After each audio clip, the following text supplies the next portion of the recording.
জীবনে যদি সফলতা পেতে চাও, নিজের লাইফকে চেঞ্জ করতে চাও, নিজের ফ্যামিলিকে কমফোর্টেবল লাইফ দিতে চাও, নিজে গ্রো করতে চাও, তাহলে আমি একটা কথা বলি, নিজে দুটো জিনিস চেঞ্জ করো। নাম্বার ওয়ান, মাইন্ডসেট, নিজের থিঙ্কিং, নিজের থট, নিজের কনজামশান, এইগুলোকে চেঞ্জ করো। সকাল থেকে রাত অবধি যা কিছু দেখছো সেইটা যে ইনফরমেশান ভেতরে যায়, ভেতরে গিয়ে সেটা মাইন্ডসেট তৈরি হয়। ঠিক আছে, এটা একদিনে হয় না। তো মাইন্ডসেট চেঞ্জ করো, নাম্বার ওয়ান। নাম্বার টু হচ্ছে চেঞ্জ ইয়োর এনভায়রনমেন্ট, গ্রুপ, তারপর যে পরিবেশে থাকো সেই পরিবেশ, এগুলোকে চেঞ্জ করো। দেখো, ব্যাপারটা হচ্ছে তুমি যদি বড়লোক হতে চাও, তোমাকে বড়লোকের সার্কেলের মধ্যে যেতে হবে। তুমি যদি গ্রো করতে চাও, তাহলে তোমাকে সেই গ্রুপের মধ্যে যেতে হবে।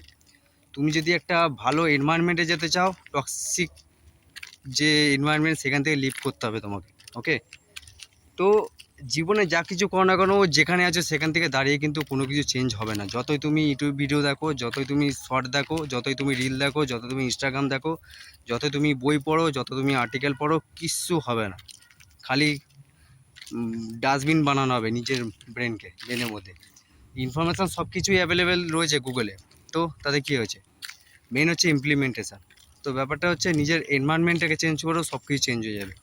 যে মানুষ ধরুন গ্রামে রয়েছে, সে কোনো দিন স্কুলের পা মারায়নি বা কোনো কিছু জানায় না, কোনো নলেজ নেই, কোনো এডুকেশান নেই, তাহলে কি সেই মানুষটা কীভাবে গ্রো করবে জীবনে? সে জীবনে কীভাবে সফল হতে পারবে?